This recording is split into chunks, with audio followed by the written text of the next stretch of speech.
All right. Hey, everybody. Welcome to the Flailing Forward podcast. I am your host, Dustin Seiler. This is the podcast where we talk to people about how failing forward doesn't always look pretty. Sometimes it looks more like flailing, but there's lessons to be learned along the way, and it moves us towards our end goal. Today, we are joined by Ali Andrus, who is a great friend of mine. She is a real estate investor. She has a portfolio of multiple different properties across Utah that range from single family to multifamily. She is a licensed agent. She has a passion for investing as well as helping people, which is a great combination.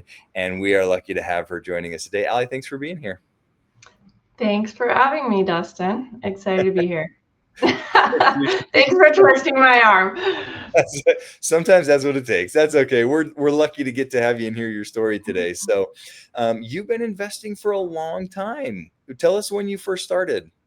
I first started in my 20s, 20 years ago, is when I bought my first townhouse. I just told this to you, but I'll tell it again. That's okay. It was a block from Utah State up in Logan, so very close to a university. I've been working in banking for a little bit while I was going through school, and just fascinated by people who had money. Honestly, I looked in people's bank accounts for a living, like, constantly, and I'm like, what are these people doing that have lots of money? And I noticed that they usually like owned real estate, had multiple mortgages and things, and so started looking into real estate. And then I'm like, I don't know how I could afford it. I'm just like a poor college student. I think I was working on my MBA at the time up at Utah State, and but I saved up. Back then you could do like a 80-10-10 with 10% down, and the real estate prices weren't what they are today. So was able to get into a townhome and had 3 bedrooms, had a master and 2 smaller rooms. So I rented out, shared the master with a friend of mine, and then rented out the other 2 rooms, and pretty much had my whole mortgage paid for.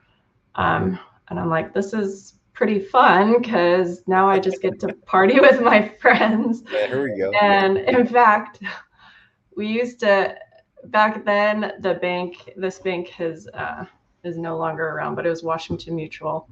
Okay, yep. And that got bought out by Chase when the market crashed. But yeah, we used to call it like the WAMU house because everyone I lived with worked with me at the bank down the street.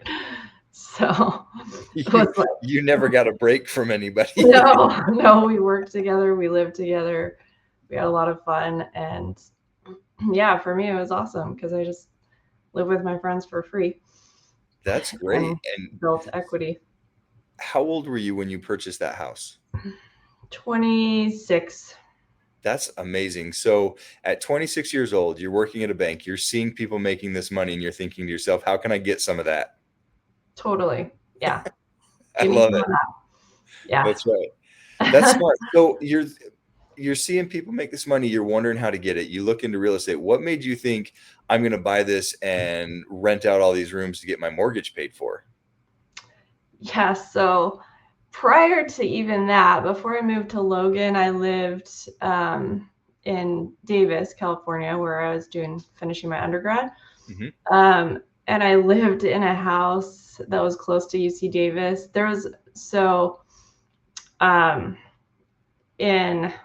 In Davis, there's not a lot of Mormons, and I was Mormon, and so we had like 2 main houses. There's like a girls' Mormon house and then a like boys' Mormon house. Okay. And like there were 7 of us girls, like kind of crammed into this house. It was 4 bedrooms, and I shared a room with someone. I couldn't believe how much money. 7 in a 4-bedroom house. Yeah, we had bunks. We had bunks in like 3 of the rooms, I think, and then 1 just single person.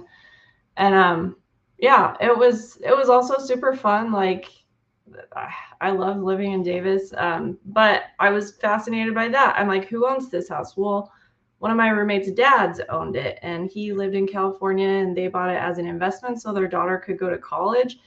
And that was like super interesting to me. And I'm like, Okay.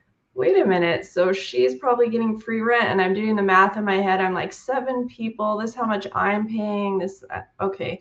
So like their whole mortgage is probably about this much for this house, and so she's getting to live here for free.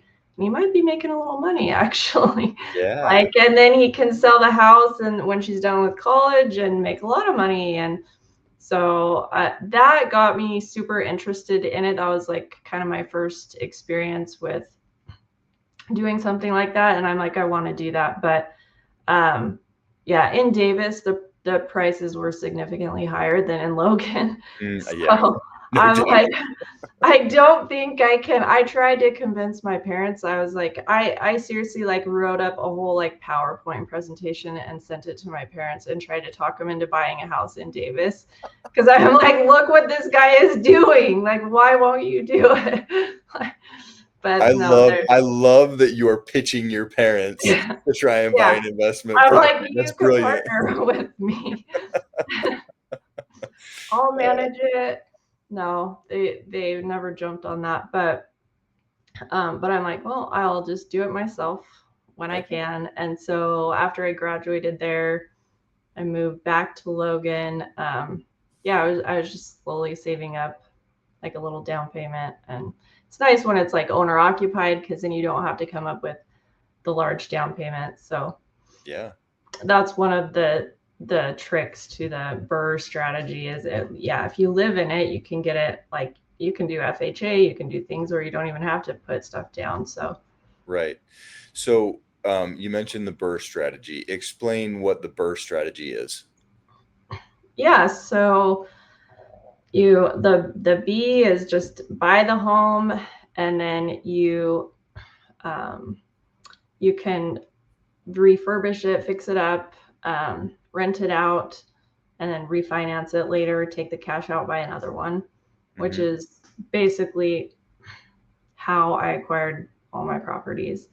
Mm-hmm. Um, I did, it's like, it's long and it does take sacrifice. I will say, like, I've, I'm passionate about it. Like, it's worked very well for me. It's how I'm in the house I'm sitting in right now. Like, Mm-hmm. um, but I've told people, like, I get excited and I tell people, oh, all you got to do is this. And I just kind of see their eyes like glaze over and they're like, yeah, I don't want to do that.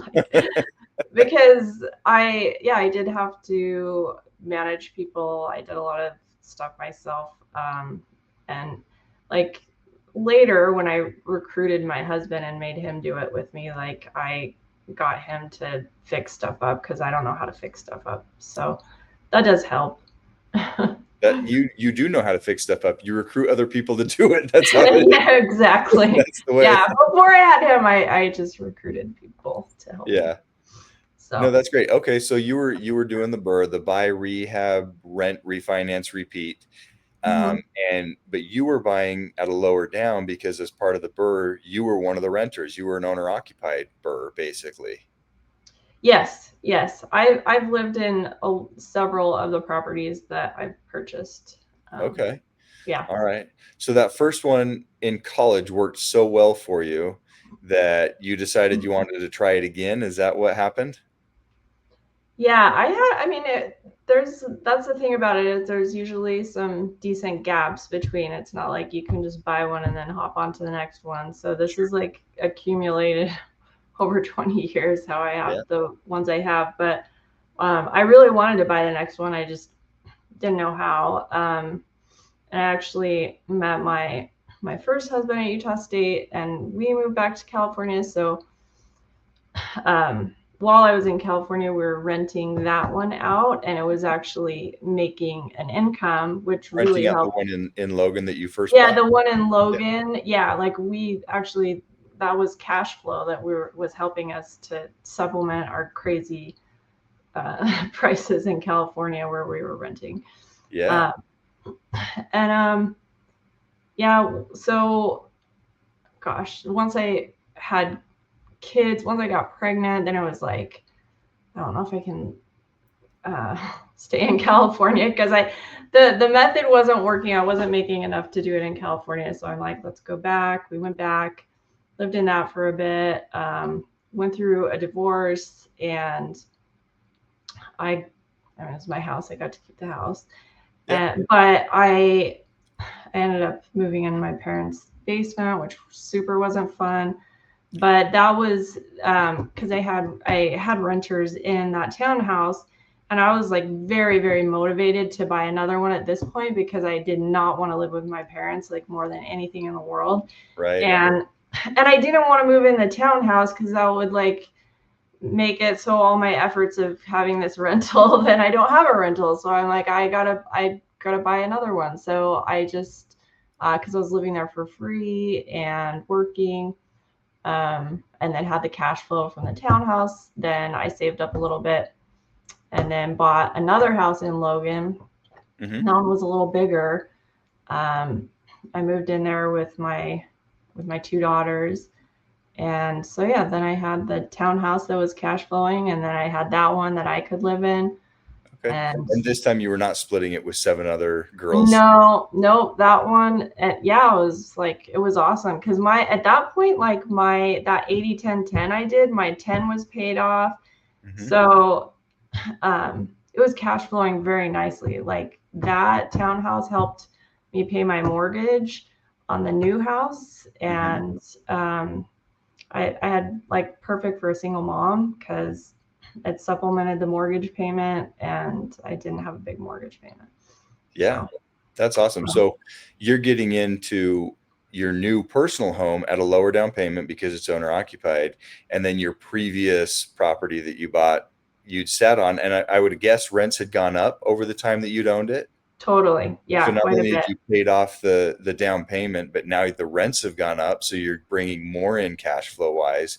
So basically you were able to get yourself into another home supplemented by the first rental property. Totally. Yep. And I was just working at a bank. I wasn't like making tons of money. And to be in that house, like that's what's so cool about it, is to be able to be a single mom that doesn't make like a ton of money and be living in that, because that was a nicer house. Like it was had a yard, and it wasn't a townhouse. It was like 4 bedrooms. Yeah, had a little like park near it. I had a little playhouse in the yard, and we had a hot tub, and like it was a nice house for a single mom who didn't make a lot of money. Hold on. No. Everybody always says that you can't get into real estate. It's too crazy. It's impossible to buy. A single mom working at a bank can't have a single family home with a hot tub and a yard. That's just not possible. You telling me that statement is not true, that you can actually do it? Of course it's not true. Anything's possible. Yeah. No, that's awesome. You just got to be a little bit creative with how you do it and how you get into it, right? So yeah, totally. That's great. Did you end up keeping that one and using it as another investment property? I did. Yep. Okay. I just wanted to keep it growing, keep it going. So then when I met my next husband, he lived in South Jordan, had his own house. So once I moved down this way from Logan, of course I'm going to rent out my house. So then I have 2 rentals up in Cache Valley, and that one was easy to rent, and they both cash flowed. And so yeah, I moved in with my husband down in Salt Lake area, and he had a house in South Jordan, and I was working I got a job at the U, and that was like a bit of a commute, and I'm like, I really would like to live closer to the U. And that's University of Utah in Salt Lake. Oh, right? yeah, sorry. No worries. So just me like continuously trying to talk him into my real estate investing world. I'm like, you should sell this house that you just built, and we should buy duplexes with it next to the University of Utah, because then we could live in it, have the renters pay for it, and then we'll just keep growing it. And then eventually we'll be able to have a really nice house. And so, yeah, it took me a couple of years of talking him into it. And we're looking at places. And so eventually, yeah, we sold that one. Sold the house in South Jordan and bought 2 duplexes that are right across from the University of Utah, moved in. And that's where it's like got a little more complicated because we went from it was like a 4-bedroom house. And I think at that time I had gotten pregnant with my son, and we moved into a 2-bedroom, 1-bath duplex. And so, and then I had the baby. So it was like we're in one room with a crib, and then my daughter's in bunk beds in the other room, and living in it while he was like fixing it up, because these were like kind of crappy condition when we bought them. Yeah. So totally gutted and remodeled all of these. And I mean, such a phenomenal investment though. Like, yeah, he was very, very like, I don't know, this is a bad idea. Like these are crap. Like they're like literally across the street from the University of Utah. Like they're never gonna go down in value. Like it'll be so easy to rent, fix them up. And they've like, we just actually pulled some cash out of one of them, and it's just close to tripled in value since we bought it. So, and you bought that how long ago? We bought those in, I feel like it was 2016, maybe 2015, 2016. Wow. So 10 years or less, they've tripled in value. Yeah. But we fixed them. These were like, there was like plants growing out of the window, things like you step next to the toilet and your foot almost goes through the floor. Like they were pretty bad. Yeah. And we totally gutted them, remodeled them. But yeah, we lived in it for a while. And that they were making really good money. In addition to the other 2 that I already brought in from Logan. And so just saving up to buy the next one. Yeah. I'm just constantly looking. And then I, found a place over by Westminster that, so while we were living in that duplex, I was like, oh, we should look at this one. Like, and it was a 4-plex, great location. Also right next to a university. And so that one we did save up for the down payment. And that one we did as an investment and bought that one. Same thing. Didn't live in that one this time. Didn't live in that one. Nope. Okay. All right. Then that one, so it was just like growing cash flow. And then, yeah, I was just always looking. Like that's like my hobby. I'm just constantly looking at that time I was looking a lot at duplexes, and 4-plexes, things like that. But open to single family and stuff. Just, I liked the idea of the duplex just because if we lived in it, then it's free for you. Yeah, exactly. Yeah.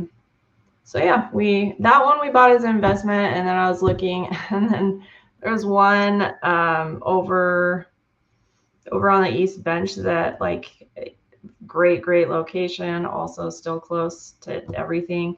That I saw, and I was like, oh, but we just bought this 4-plex, like we're strapped for cash. How are we gonna do it? And I'm like, well, we can move into it. So do like an FHA, move into it, and you can do that with like almost nothing down. And so and it was super ugly. It looked like a mobile home, and my husband was like, no, that's super ugly house. And I'm like, no, I have a vision for it. Like I know how to fix it up and I'll make it beautiful. And like that one, was the next one we ended up buying, living in, also super small, but we didn't live in it for long. Okay. Um, And are and you renting that one out now? oh yeah, that one probably makes like, because then we eventually turned in one site into an Airbnb, Okay. and because of its location, like it just killed it. Like, I mean, it tripled. First, we had long-term renters in, we fixed it up, furnished it, turned it into an Airbnb, and then it was like tripling the income. Wow. And yeah, that one was probably one of our biggest cash flow. Well, it's definitely our biggest cash flowing property. Do you still have that original FHA loan mortgage on that property, or did you refinance it? No, we've refinanced it. The thing is, like, to get to my end goal, which was really to like have a dream house for my family, like that was always my intent, was to take equity out of these properties and have that go towards building our house.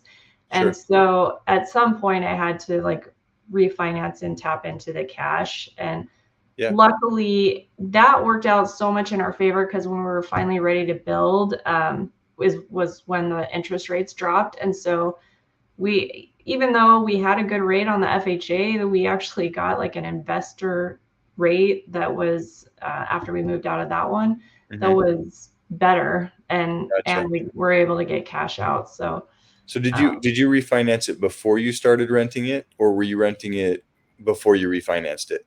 we refinanced it after we had moved out. Um, yeah. Yeah, I think just one of the things that people sometimes think about is if you have an FHA loan, it has to be owner occupied, which when you initially use the FHA loan to purchase a property, right, you do it with the intent of living in it. But what people forget is that after, I think it's a year, right, you Yep. can actually move out to a different property and you can still rent that property out even on an FHA loan after you've fulfilled the requirements of the loan. So that's a Totally. smart way to get in at a lower cost and get live in it for a while you fix it up and force that appreciation. And then you guys can move on to the next adventure and rent that out. That's smart. Yep. Yep. Totally.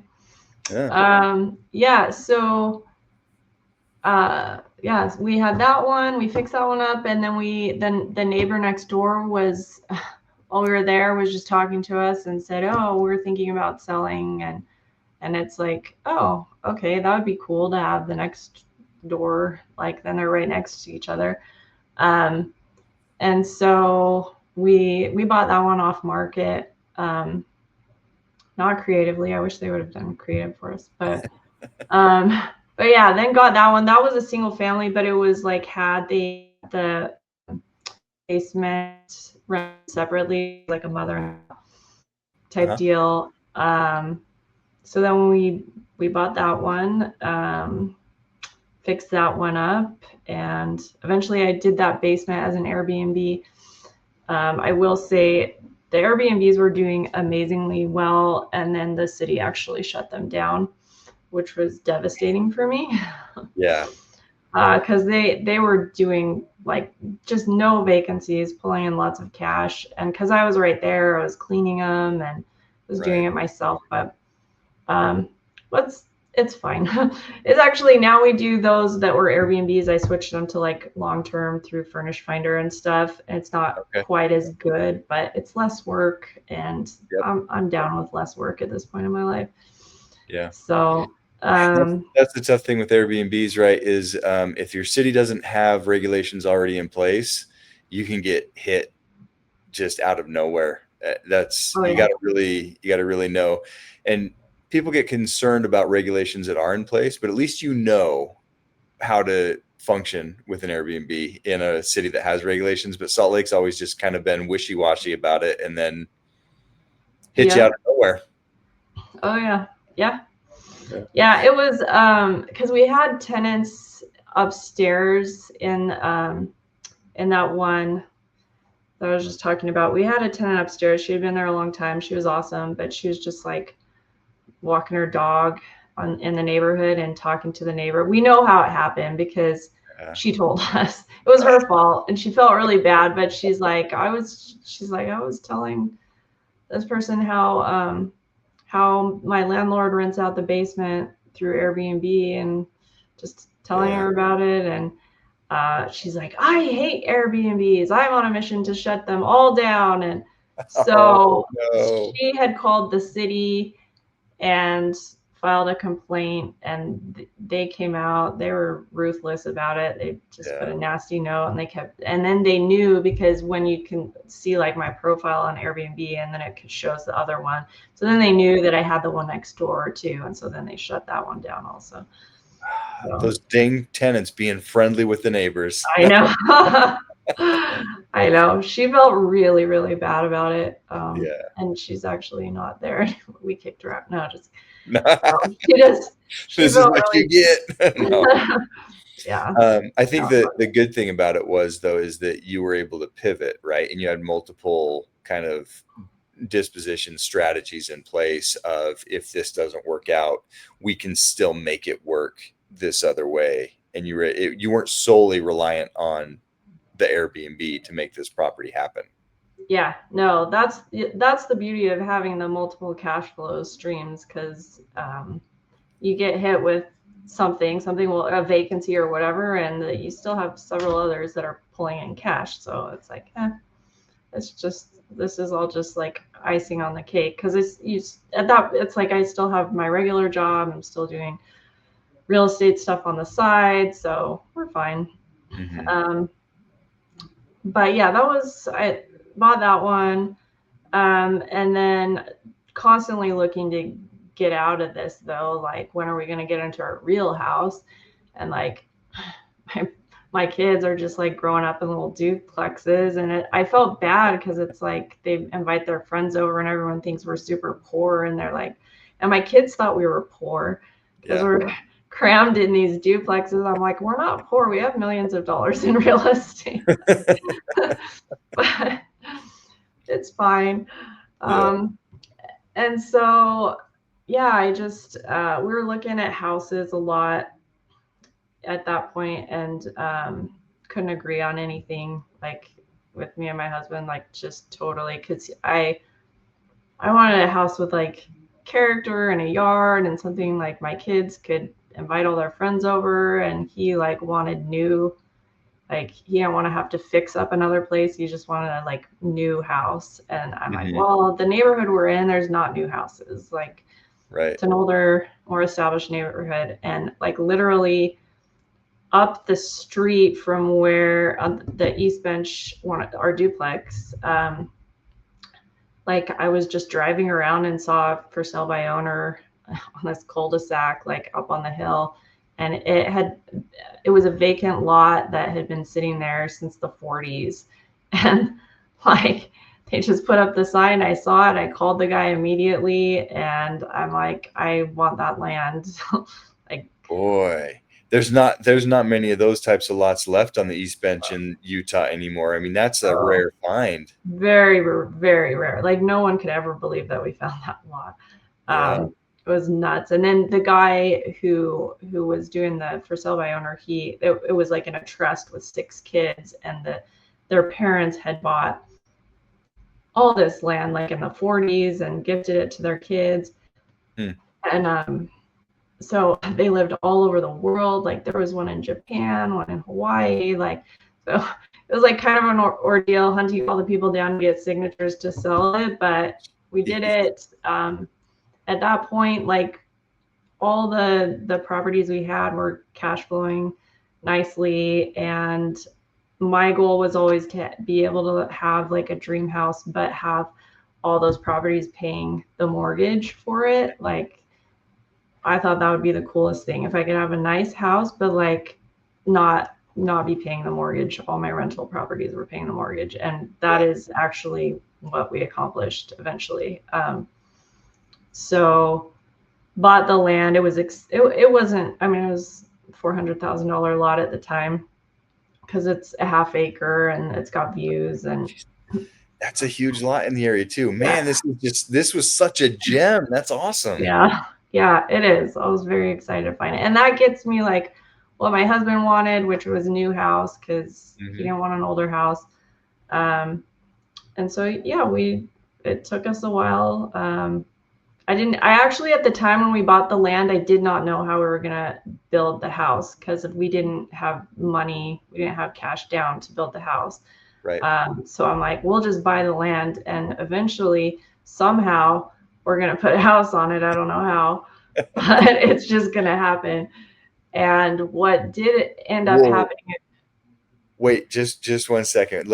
Don't gloss over that. Okay. So you had no plan in place, Mm-mm. but you had the vision and you said, I'm going to make this happen no matter what. I know I'm going to figure it out. I'm not going to sit here and overthink it and have to run the numbers and crunch the numbers and have everything little thing in place. I'm just going to go ahead and take action and buy this lot and figure it out on the back end. Totally. Yeah. And Okay. I am like, okay, my job was a financial analyst. I look at spreadsheets, I look at numbers, and believe me, like my husband will say, like, I take really huge risks because to him they are, because he's very by the book and like just wants the safe, secure thing. And I'm not that way.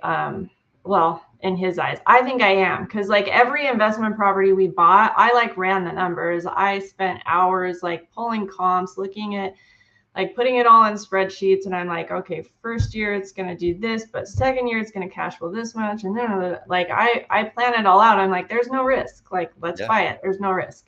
Yeah. And so to a lot of people it's like, no, you're buying an expensive house, that's a risk. And I'm just like, Right. well, if the numbers work, it's not a risk. I don't get it, like For so that population of financial analysts and data crunchers, number crunchers, that kind of thing, that they probably do look at you as being very risk friendly. Not that population in general takes a lot of time over analyzing, right? Analysis by paralysis and failing to jump in, whereas you're looking at these numbers and saying, I see the potential. My numbers are good and I see the potential. I'm willing to take a little bit of risk on that potential because I trust myself, right? yep, totally. Yeah. And so far it's like it's worked out really well. Like they're all doing really well. Um so yeah, we bought the land, sat on it for a few years because I didn't know how we were gonna afford to buy it or build. Mm-hmm. But then that's when like the universe just like threw me a good hand because they're like, let's drop the interest rates. And Okay. so that is when I refinanced like actually all of our properties Yeah. because the rates were so low. Like I was refinancing even as investment properties more like lower rates than I had as owner occupied rates. Right. And so And refi, I'm guessing with the rates coming down, the appreciation, the value of those properties also went up, right? yeah, especially because like we'd also put money into them and been fixing them up. And Mm-hmm. yeah, the rents were higher, and we had tons of equity. It was just a matter of tapping into it. And Yeah. we did take out a loan to buy the land. So like I've got a loan out on this land, and I'm like, how can we build if we haven't even paid for the land? So refinanced, took out a bunch of cash, paid off the land, Mm-hmm. got a nice chunk to start building, and then did a construction loan for the build. And the construction loan also, because that's when rates were low. Like if you're gonna buy or build a multi-million-dollar house, like it's nice to have a rate in the twos. Like Yeah. so, yeah. So it all started falling into place, and yeah, by the time we got it built and everything, it like literally that was what I always wanted, was for my rentals to pay for my mortgage, and they they did. Like Man. our entire mortgage payment is paid from the cash flow of those rentals. Currently. Um, it did when we moved in. I will say, since we moved in, since I quit my job, I have pulled into more equity also because I bought more. Like I did buy a sub two, Uh-huh. another one up in Logan, and I've been investing in myself by joining all these things. So Yeah. I've pulled in some equity, and so now it does not cover the Okay. whole thing, but it did when we moved in. Yeah. That's amazing. So your entire mortgage payment, even though you had refinanced and pulled out all this money to not only buy the lot, but put a huge chunk down on your construction loan, and you still, after refinancing your properties, were paying your mortgage payment. That's awesome. That's really great. Yep. Yep. Yeah. And all those properties have still allowed you to tap into more equity to get more homes, which is only going to snowball further down the road. Even if you may have to pay a little bit on your mortgage payment now, my guess is you're probably paying less than those people that don't have the income coming in from rental properties, which is super nice for the home that you're in. That's great. Yeah. Yeah. So you went from bank worker renting to multi-million portfolio property owner, basically through house hacking, being willing to sacrifice a little bit. And you did it all by cash flowing as you went along on these properties that you were obtaining. Yes. Yes. Woo! So you didn't inherit a big trust fund, and you weren't working a $1 million a year job, and you No. still managed to pull this off. Yes, sir. It can be done, It but can. it's like, yeah, there's things that got thrown my way, like the interest rates dropping. Like we wouldn't, if that hadn't happened, I don't even know how we'd be in this house right now. Like Sure. that was luck. But yeah, it was slow.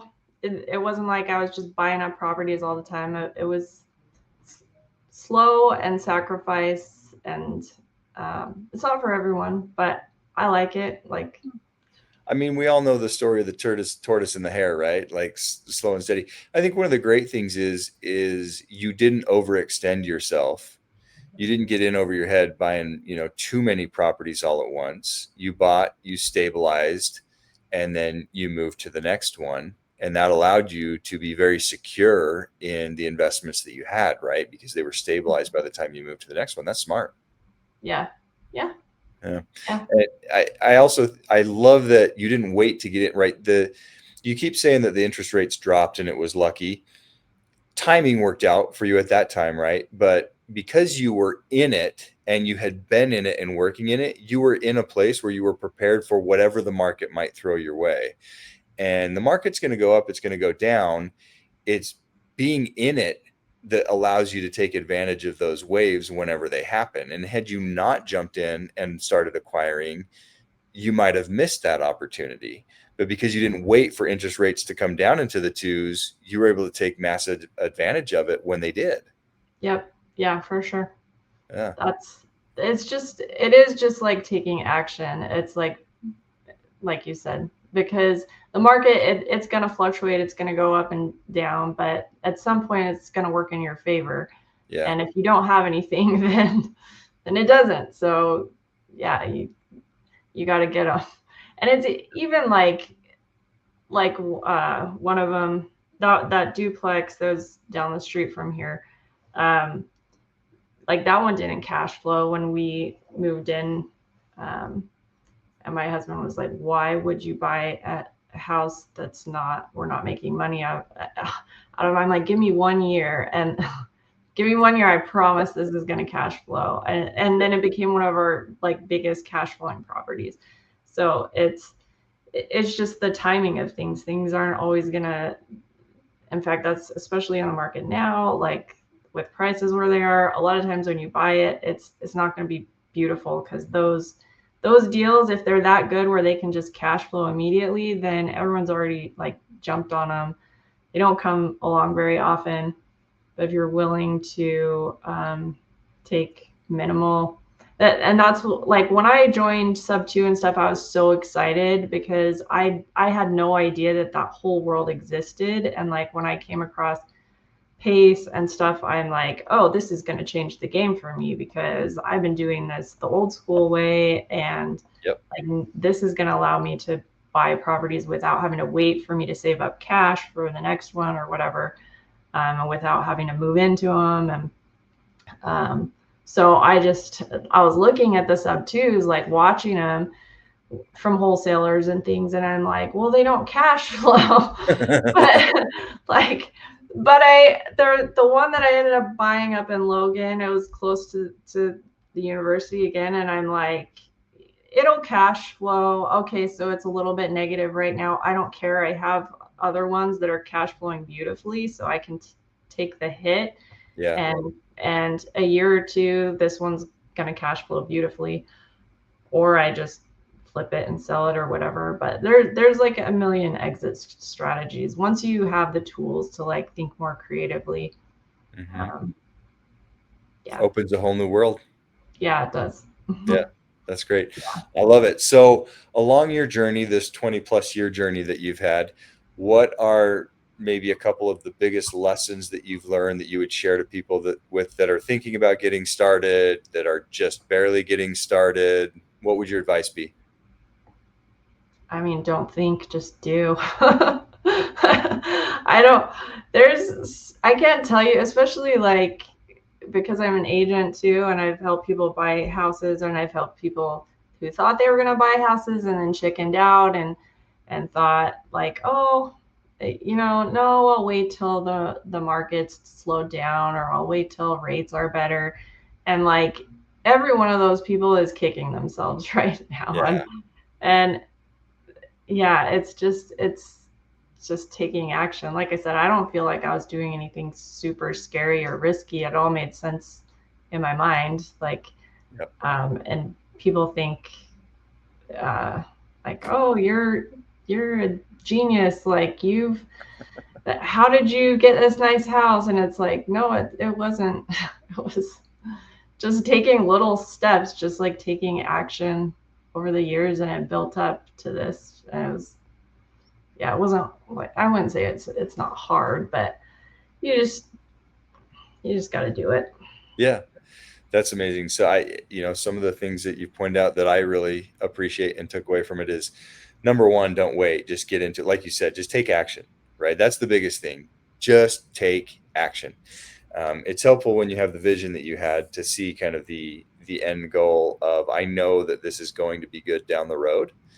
But it doesn't matter. You can take those small steps to get in and take action and not wait, because then, like you were, you're prepared for whatever the market might bring to you, and you're prepared to pivot when those changes come. So taking action, getting involved is really smart. Having the vision, having a vision of where you want to be, and being willing to be uncomfortable for a little while in that journey, right? Like you guys stuffing your family into a 2-bed, 1-bath house for a while was not comfortable, but it allowed you to get to more of your dream house at the end of the day, even though you had to maybe sacrifice a little bit along the journey. I bet it feels pretty good being where you're at right now.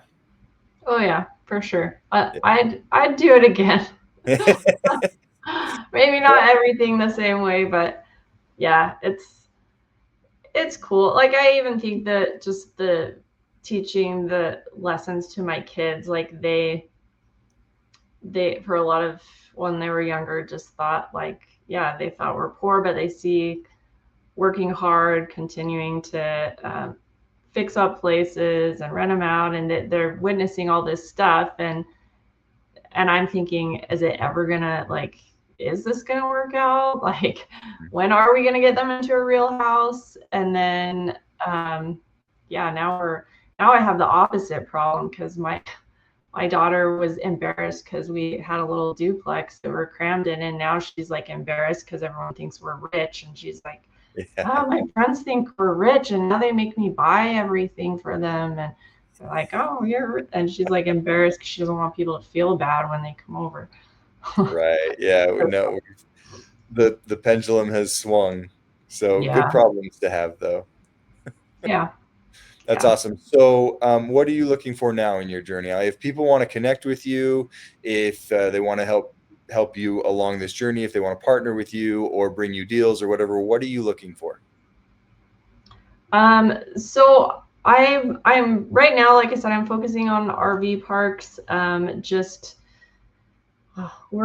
we have one that we're finalizing the PSA on, should be actually probably done today, hopefully. But that's my first RV park. Like I'm trying to think bigger now. It's like I've been doing these duplexes and single family, and sub 2. So I want things that are gonna cash flow more quickly and scale me more quickly. And I feel like RV parks are a good way to do that. So that is what I'm focusing on right now. Doesn't mean I wouldn't jump on the right deal of something else. Sure. But yeah, I'm trying to get this one under contract and start learning that whole world. I've been like, me and my business partner have been sending out LOIs on our own, but if there are bird dogs that want to bring deals, we're looking for creative ones where the seller will finance like at least 50%, trying to get more like 80%. But yeah, it's been amazing. It's been a journey. The one that we just got, I'm probably partnering with Pace on, which is super exciting. Hey, all right. Very Yeah. cool. Yeah. Yeah, So that's great. that's the direction I'm heading right now. But Okay. And if people want to connect with you or they want to bring you a deal, what's the best way to get in touch with you? Probably just like shoot me a DM or DM on Instagram. like Instagram or Facebook. Just send me a message. Yeah. What's your Instagram handle? Oh, that's a hard question. I think it's Ali.Andrus. You can find me. You know what? Because I'm an agent, if you just Google Ali Andrus, my agent page will pull up and it has my phone number, all my info there. There we go. Perfect. All right.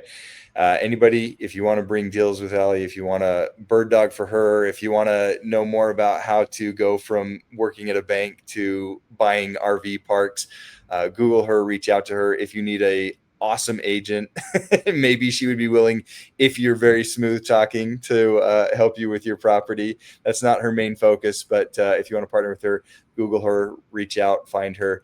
And really, guys, get out there and take action. That's the biggest thing, as we've seen here. The number one thing you can do is take action. It's not timing the market, it's time in the market. It's getting out there, it's taking action, and knowing that you'll be able to make things happen in the end, that you're going to be able to fulfill the vision, that you're going to find a way, like Ali did, and to make things happen. That's what's going to get you going on this journey and on this path. It may not be pretty. You may be flailing as you go, but you're still moving forward. So thanks for watching. We'll see you on the next one.